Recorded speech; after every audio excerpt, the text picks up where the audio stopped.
when she was 18. She graduated from the University of North Alabama. In 1995, she founded the Language Speak, a language services company. She has served as chair of the Miami-Dade Democratic Party. And in 2008, she was the Democratic nominee for Congress in South Florida's 18th District. Annette is married and has a daughter and 2 stepdaughters. And I give you our next Lieutenant Governor, Annette Taddeo.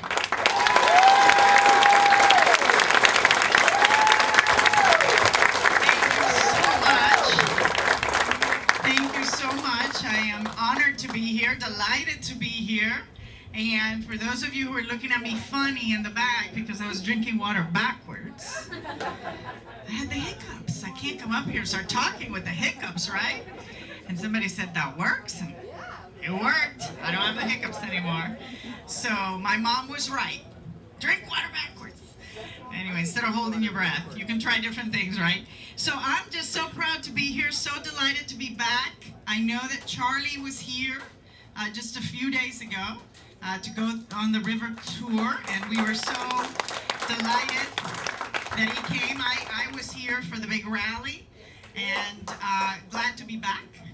And let me just say that this area is obviously very important to us, very important, because Charlie and I care tremendously about saving our beautiful Florida and making sure that we invest in the environment and make sure that Florida is the place that we all love and cherish and is still around. And certainly we want to make sure that we have our water protected. So I'm delighted that he was here. I'm delighted that he was on the front page, I saw, of the paper and everything. That's exactly what we need. We need a governor that actually cares. So many of you don't know me. He's right. I was the chair of the Miami-Dade Democratic Party and vice chair for the state party. So delighted to be here with fellow Democrats and with a congressman. I want to tell you a little story about how I got here. How did I become Charlie's nominee for lieutenant governor and all this stuff? So you heard that I ran for Congress. But what you don't know is that in 2012, when we did President Obama's re-election, I decided that I was going to work day and night and do everything possible to ensure we re-elected our president. And I worked so hard that I took a leave of absence from my job and dedicated full time to making sure we re-elected him. And I was a media surrogate for the president on TV, both in English and Spanish. Some of you may know me from watching me on the Ed Show. I'm a regular on the Ed Show on MSNBC before I did this. So I was very busy doing that in 2012, and so busy that I actually hosted people at my house, the extra rooms for any of the employees that came in to help out to re-elect the president. And I also did my own door knocking and my own phone calling and put together teams. And I understand how important the ground game is from that election. And that's why we have offices all throughout the state in this campaign. We have invested on the ground game like we've never seen in a gubernatorial race. And guess what? Seems to be working. Have you seen the latest polls? We are very happy about where we are because Rick Scott has spent $40 million to date attacking Charlie. $40 million. I'm sure you've seen all the negative attacks. And to think that after $40 million, even on the most conservative polls, we are 1.2 points ahead. That's great. The people are not buying it. So I want you to know that I said I'm going to do the same thing I did in 2012. This year, I'm going to dedicate full time, take a leave of absence to make sure that we are scot-free in November.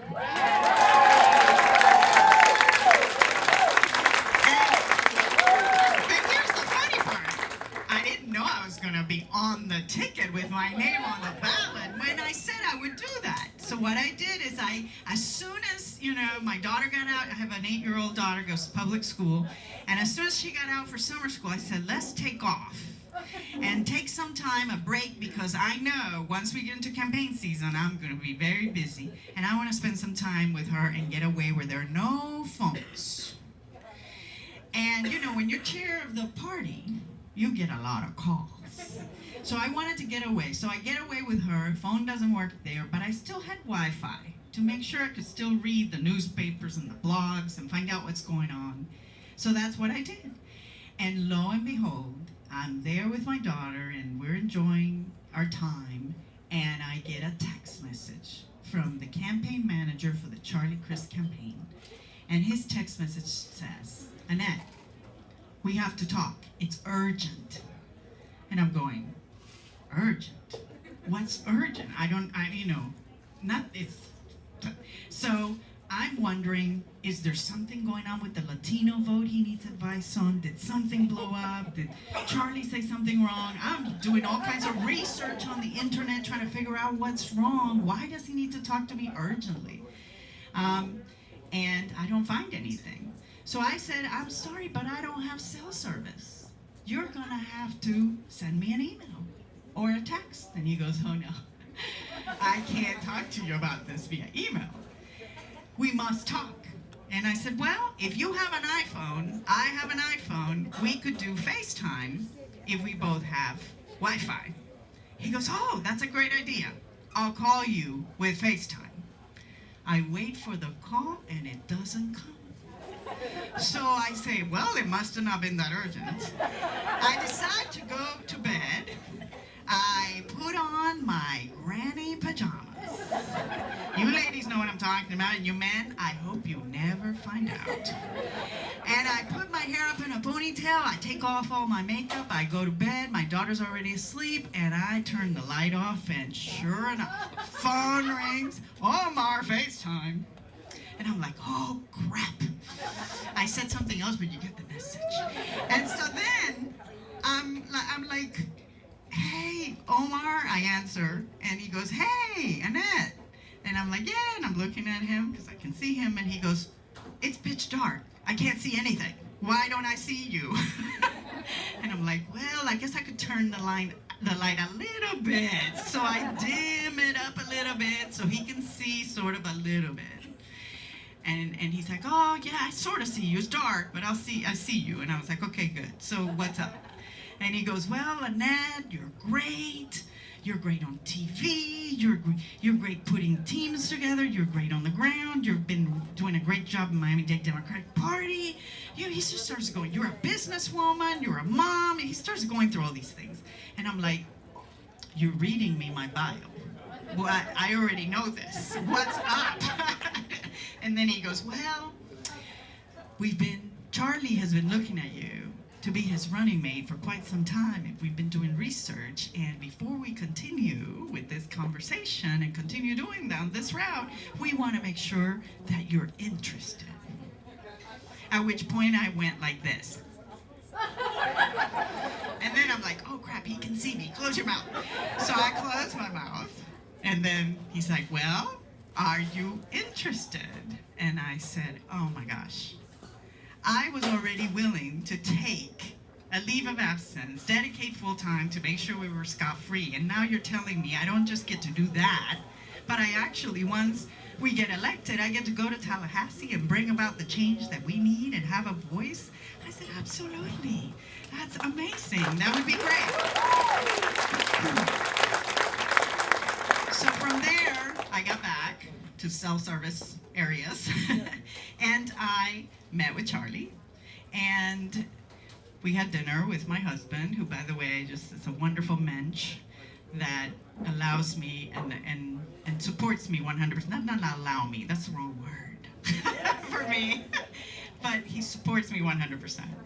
And so they meet, I already knew the governor, but they wanted to be my husband and all this stuff. We go to dinner, and then after dinner, Charlie and I go privately to the side to talk.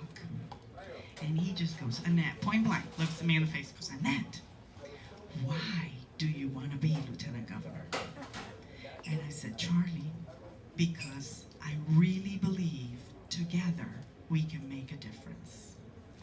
And I want you to know, when I said that to him, I was not just referring to Charlie and myself. I was referring to all of us. Because when we get elected, all of us have a seat at the table again.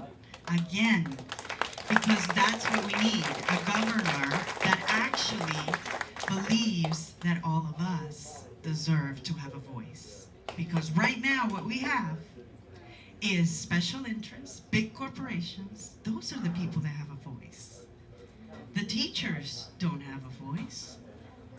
My daughter's teachers, when they cut $1.3 billion from education, please remember, most of us forget this.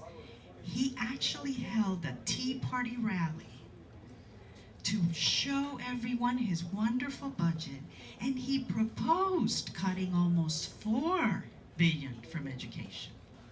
He was only, and let's put only in quotations, allowed to cut $1.3 billion, which has been horrendous for our education. But he wanted more. And he had to think of re-election. Now think, if he gets re-elected, and he did that thinking that he had to get re-elected, what will he do? Will he get his $4 billion cut off education? If he gets his way? That was his first budget as soon as he got elected. His proposal. That's what we're up against. And those are the people that don't have a seat at the table right now. People who want to have an opportunity to the American dream that I'm so happy I've had the opportunity to build. So when people ask Charlie, Charlie, why did you pick Annette? They ask him, did you pick her because she's a Latina? He goes, well, we're a very diverse state. It's about time we have some diversity on the first floor. And an immigrant and somebody who understands what it's like to live and go through the experiences we go through. But people also ask him, did you pick her because she's a woman? And he goes, well, you know what? We need a woman's voice. Too many men are making decisions for women. That's right. We need that woman's voice right there on the first floor, on the Capitol. Absolutely. You agree? Yes. I agree too. People also ask him, did you pick her because she's a successful business owner? And he goes, you know what? Way too often we talk about being for small business, but we don't actually have small business owners at the table who know what it's like to meet a payroll. And there are times when I wondered if I was going to be able to do that. And I always worried, how is that going to affect my employees and their families? That's the kind of stuff that Charlie wants, that experience at the table. So he says being a small business owner is a great thing, a successful one. We need that voice. And then people ask him, well, did you pick her because she's a mom with a child in public school? And he's like, education is everything.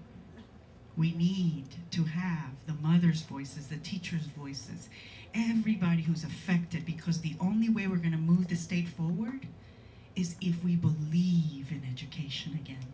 We believe in our children's future. But I will tell you that after people ask him all these reasons, why'd you pick her? Did you pick her for this? Pick her for that? He goes, want to know why I really picked her?